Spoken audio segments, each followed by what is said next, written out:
दो जहान।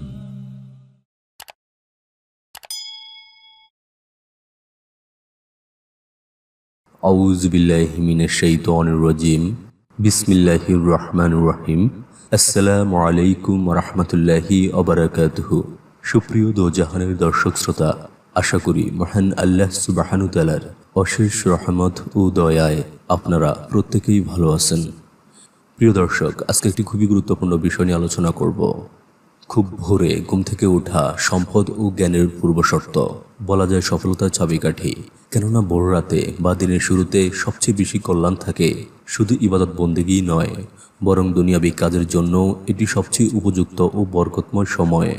আল্লাহর রাসূল সাল্লাল্লাহু আলাইহি সাল্লাম ভোরবেলায় কাজের জন্য বরকতের দোয়া করেছেন।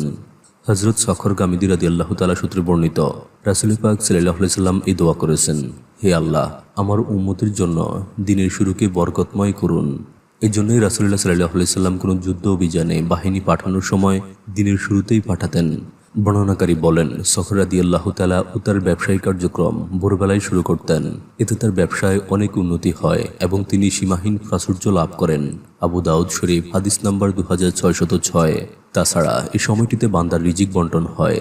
বান্দা যখন সকালে ঘুমিয়ে থাকে, তারা সফলতা ও রিজিকের বরকত থেকে বঞ্চিত হয়। প্রিয় নবী সাল্লাল্লাহু আলাইহি সাল্লাম ইরশাদ করেছেন, সকালবেলায় রিজিকের অন্বেষণ করো, কেননা সকালবেলায় বরকতময় ও সফলতা অর্জনের জন্য উপযুক্ত সময়।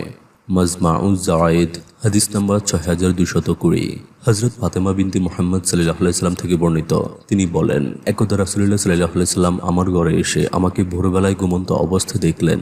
তখন আমাকে তিনি পা দিয়ে নাড়া দিলেন এবং বললেন, মামুনি, উঠো, তোমার রবের পক্ষ থেকে রিজিক গ্রহণ করো। তুমি অলসদের অন্তর্ভুক্ত হয়েও না, কেননা আল্লাহ সুবহ সাদিক থেকে সূর্যোদয় পর্যন্ত মানুষের মধ্যে রিজিক বন্টন করে থাকেন। আত-তারগিব ওয়া আত-তারহিব হাদিস নাম্বার 2616।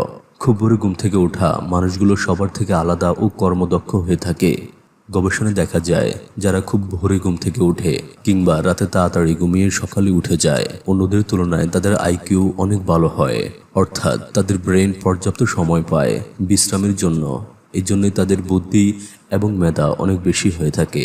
প্রিয় নবী হযরত মুহাম্মদ সাল্লাল্লাহু আলাইহি সাল্লাম বলেছেন, আল্লাহ ওই বান্দার উপর রহমত করুন যে রাত্রিকালে উঠে নামাজ আদায় করে এবং তার স্ত্রীকেও জাগিয়ে দেয় এবং সেও নামাজ আদায় করে। যদি সে অর্থাৎ তার স্ত্রী নিদ্রার চাপে উঠতে না চায়, তবে সে ভালোবেসে তার মুখে পানি ছিটিয়ে দেয়। আল্লাহ ওই নারীর উপরও রহম করুন যে রাত্রিতে উঠে নামাজ আদায় করে এবং তার স্বামীকে ঘুম থেকে জাগিয়ে দেয় এবং সেও নামাজ আদায় করে। যদি সে ঘুম থেকে উঠতে না চায়, তাহলে ভালোবেসে স্বামীর মুখে পানি ছিটিয়ে জাগিয়ে তোলে। আবু দাউদ শরীফ হাদিস নম্বর 1450। তবে এক্ষেত্রে বলে রাখা ভালো, যদি আপনার স্বামী অথবা স্ত্রী বদমেজাজি হয়ে থাকে, তাহলে পানি ছিটানো থেকে বিরত থাকাই উত্তম। তো আমরা আজকে একটি ছোট্ট দোয়া বলবো, যে দোয়াটি সকালবেলায় ঘুম থেকে ওঠার পর যদি সম্ভব হয় তাড়াতাড়ি উঠে তাহাজ্জুদ পড়ে নেবেন এবং অতঃপর ফজর নামাজের পর 100 বার এবং মাগরিবের পর 100 বার পড়বেন। তাহলে আল্লাহ আপনার সম্মান, মর্যাদা, রিজিক এত বাড়িয়ে দিবেন যা আপনি কল্পনাও করতে পারবেন না, এবং আল্লাহ তাআলা আপনার হায়াতও বাড়িয়ে দিবেন ইনশাল্লাহ। দোয়াটি হলো খুবই ছোট। তো দোয়াটি হলো সুবহানাল্লাহিল আজিম ওয়া বিহামদিহি, অর্থাৎ আল্লাহ পবিত্র, মহান, শ্রেষ্ঠতর, সব প্রশংসাই আল্লাহর জন্য।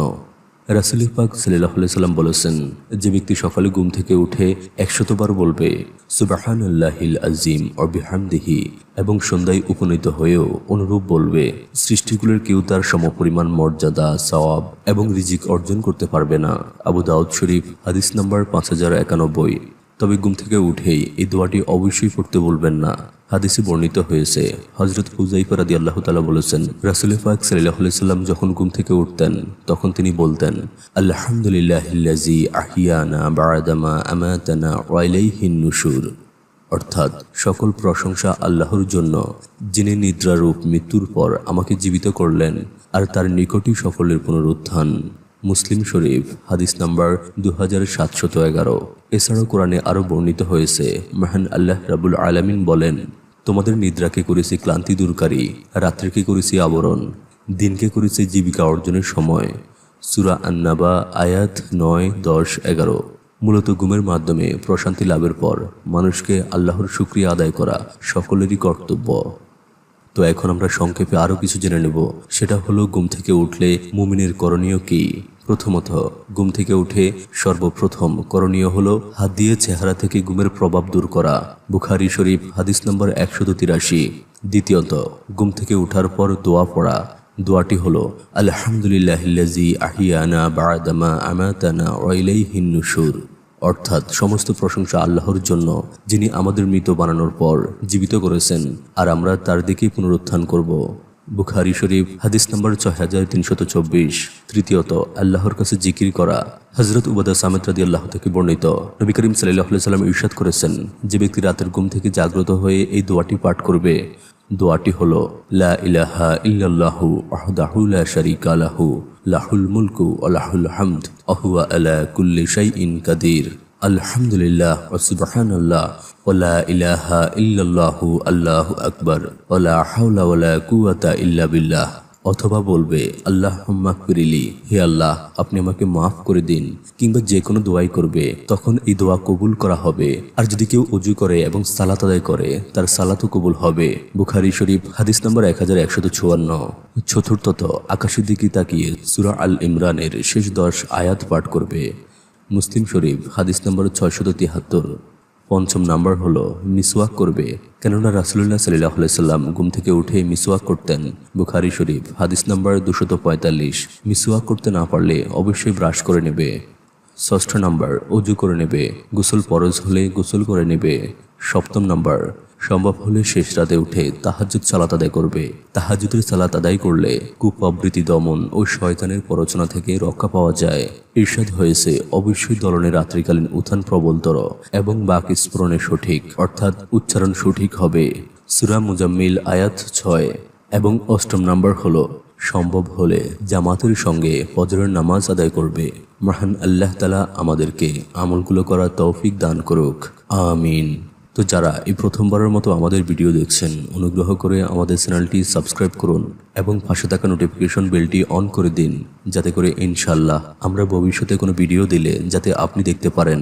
আর ভিডিওটি ভালো লাগলে অবশ্যই লাইক করবেন এবং বন্ধুদেরকে শেয়ার করে দিবেন, যাতে করে তারাও এই বিষয় সম্পর্কে জানতে পারে ইনশাআল্লাহ। তো সবার সুস্থতা কামনায় আজকের ভিডিওটি এখানেই সমাপ্তি। আল্লাহ হাফেজ।